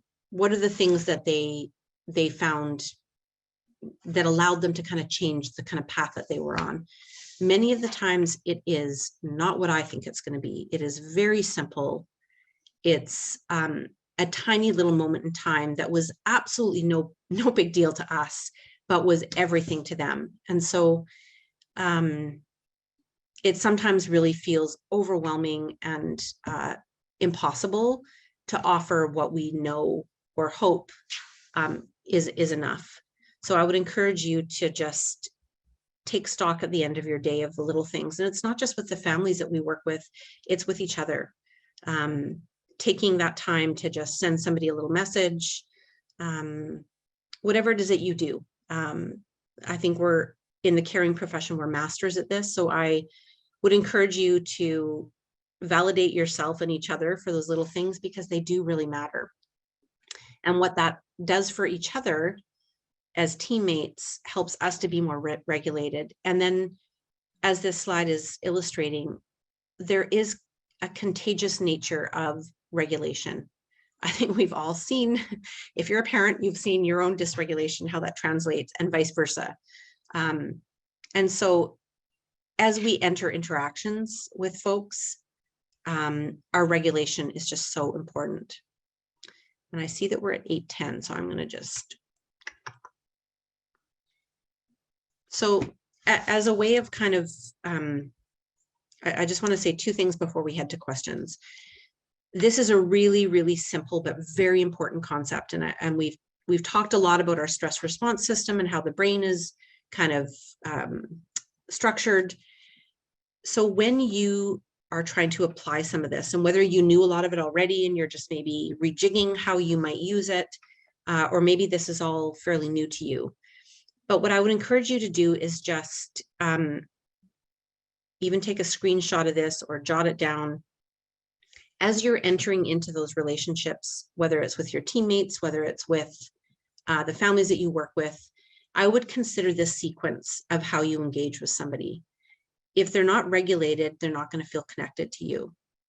And if they're not connected to you, even just a little bit, they're not going to learn from you. They're not going to solve problems. They're not going to dream of the future. They're not going to hear the amazing information that you've come to share. They're not going to give you information that you're looking to find about their child's development or whatever it is you're doing together.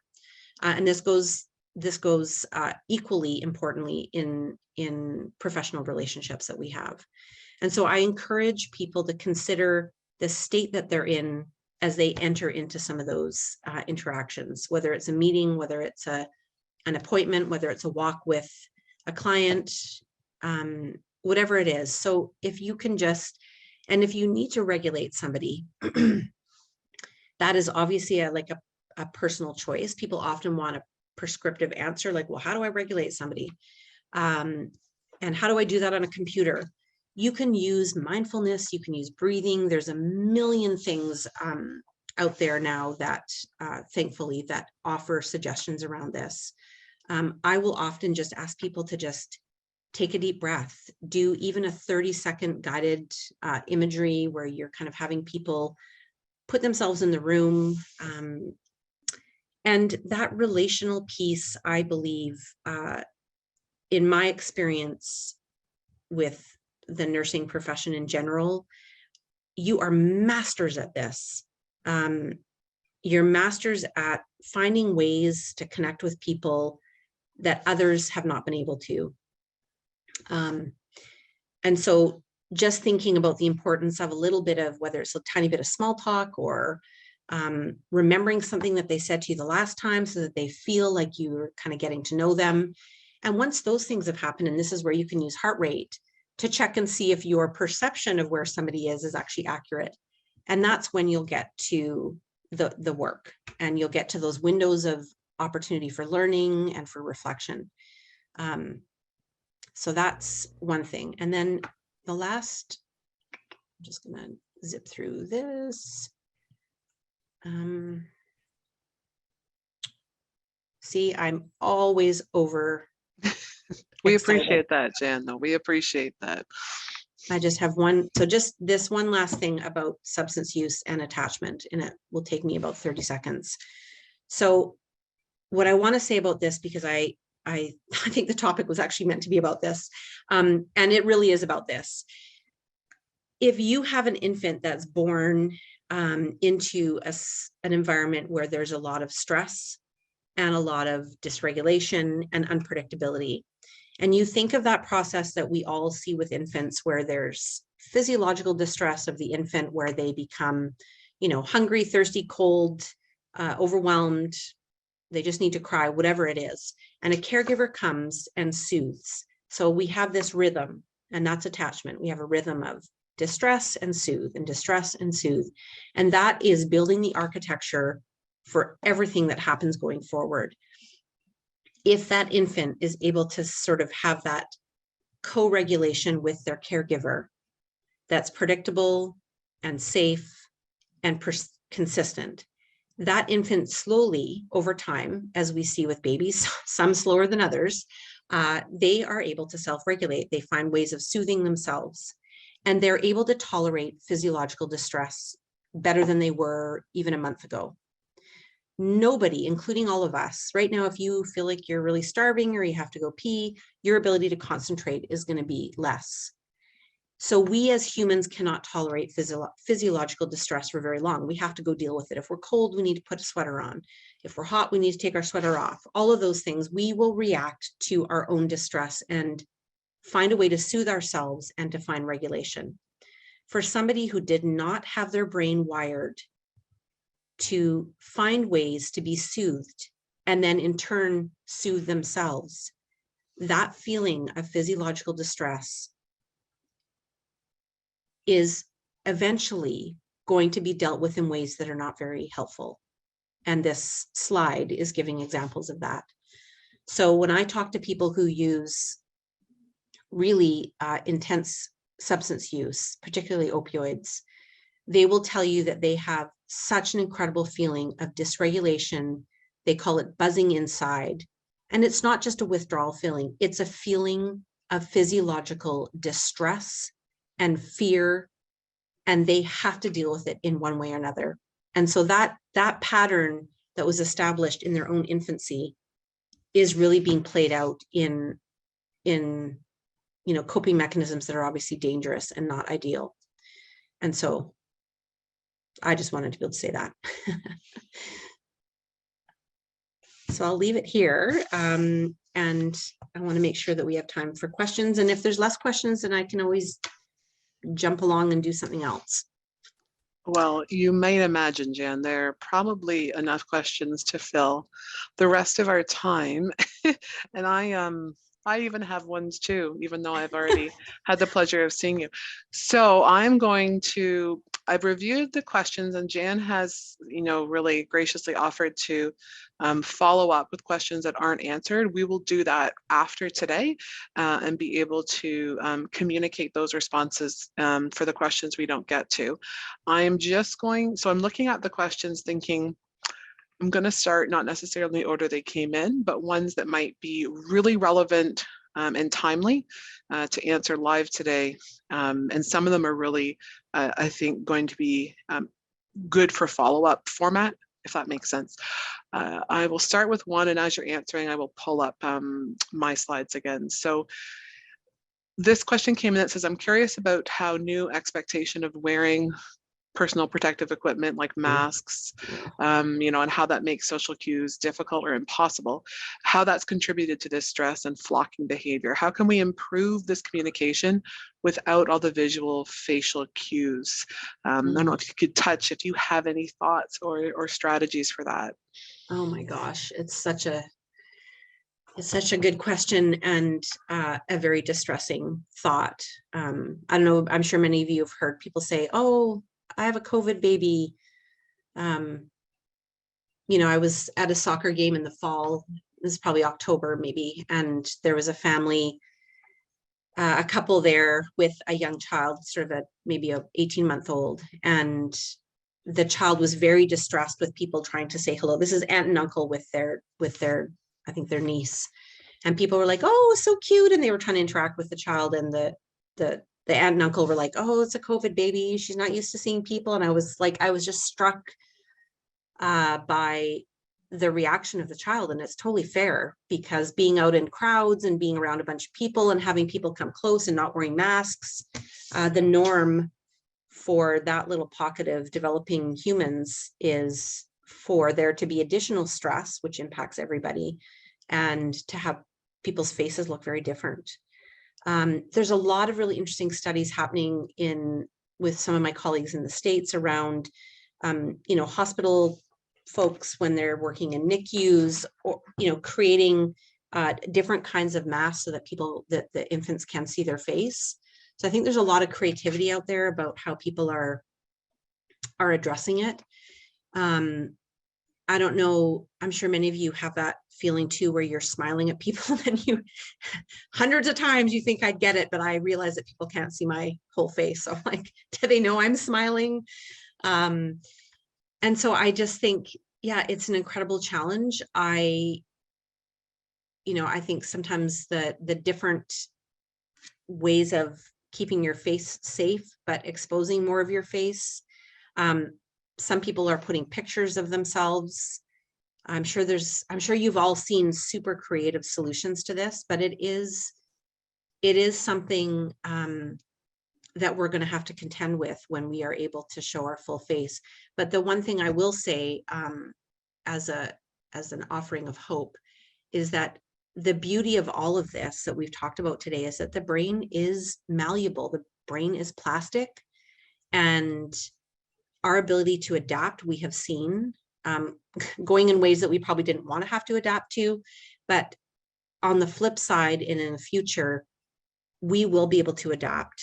And the kids that have missed pieces, development is not an all or nothing proposition. It happens in bursts, and it happens not on even in a normal scenario.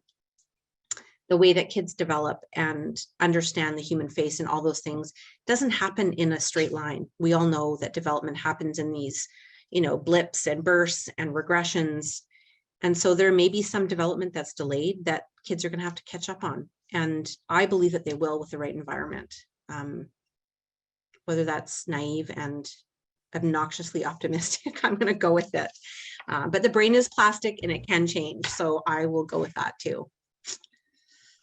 Thank you. And actually that sort of answers the first, one of the first questions that came in was around, is this use-dependent development changeable as an adult? So you kind of alluded to that answer, right? To learn, develop, and grow, especially for people who have had traumatic childhoods. So is there anything else you want to add to address that? Or I think that you did it nicely.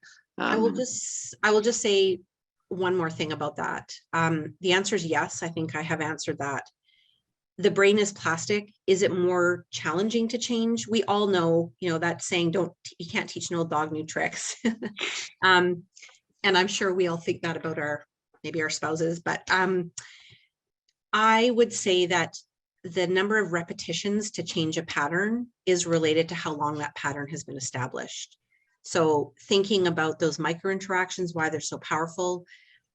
If someone has, say, 20 years of negative relational interactions and not very many trusting people in their life, then the number of times we need to repeat to show, and you probably feel that, where you have to prove yourself over and over, and it feels like you're making progress, but then you're not.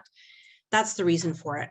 And then the other thing about that, that I think is one of the most exciting opportunities about women having, families having a baby, is there is a brain plasticity that happens in those early days of a baby being born.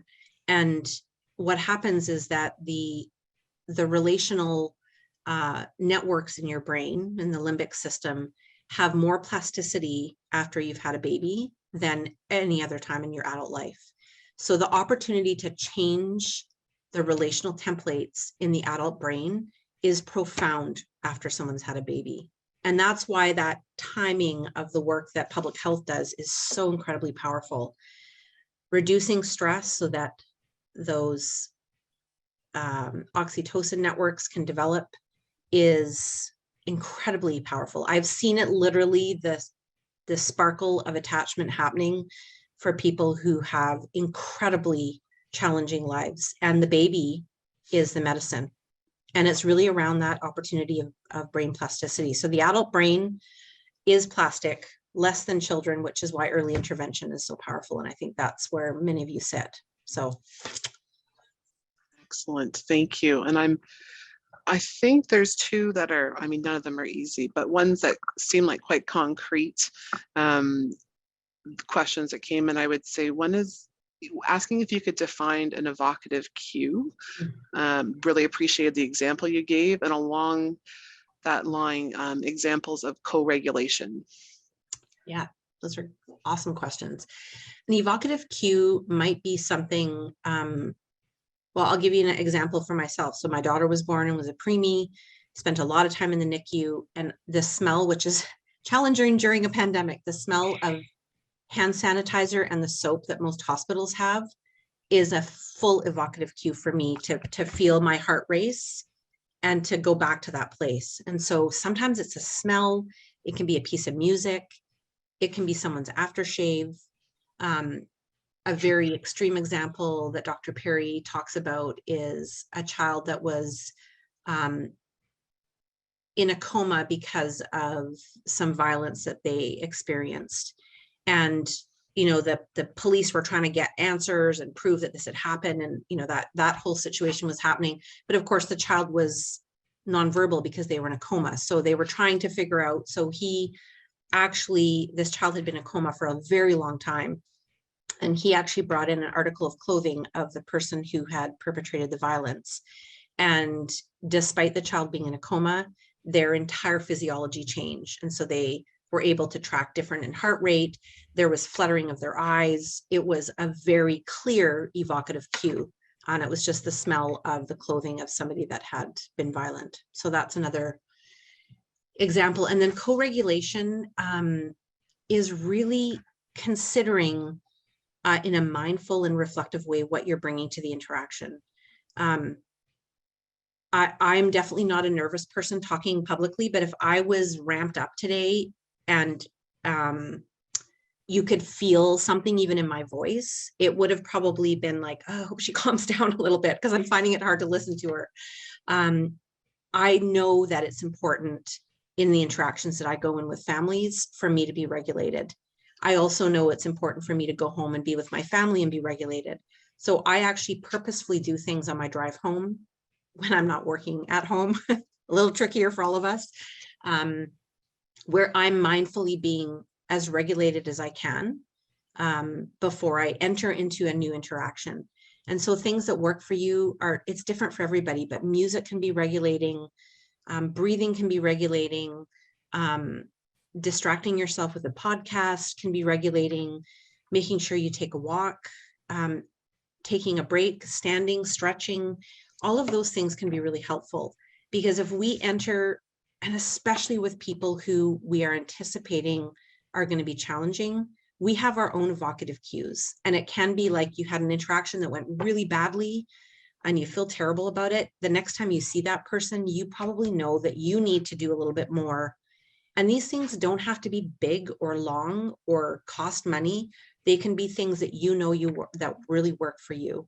It might be that you have a drink of tea. It might be, people often regulate with drinking coffee and tea. So I don't know if that's helpful, but regulation is such an individualized thing.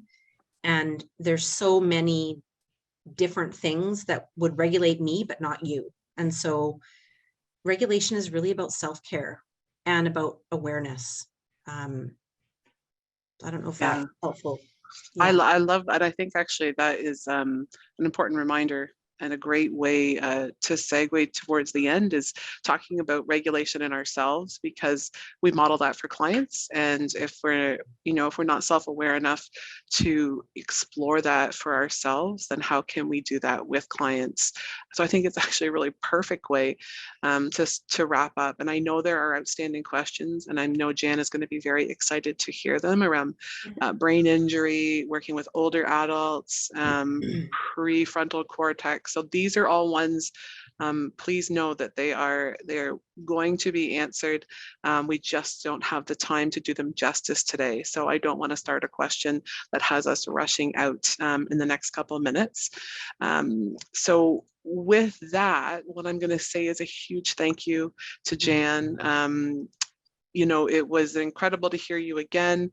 We've had comments come in that echo those sentiments. Thank you everyone who joined us for the presentation today. It's great to see such strong virtual participation during such a challenging time for many of us and healthcare professionals. You can expect to receive a brief and anonymous survey for today's session. Please try and complete this to help improve our programming. We'd love to hear your feedback. We're hoping you all have a wonderful rest of your day. And as we sort of head out for the next, for whatever time it is, wherever you are, I will encourage you, if you're interested, to join the community of practice with the PHN-PREP. There's again, you'll be able to see these slides after today if you want to go back and check out the contact information. And then, of course, stay tuned, because we do have, although it's going to be difficult over the next couple months, life and work has been, and many people are redeployed. We do watch your email and your social media for announcements and registration for our next webinar, which will be in February. We're in the process of planning that, and will be hosted by a telehealth consultant on the topic of enhancing engagement, advanced skills in home visiting. And with that, I will say goodbye and thank you. Thanks, everybody. Thank you. Bye.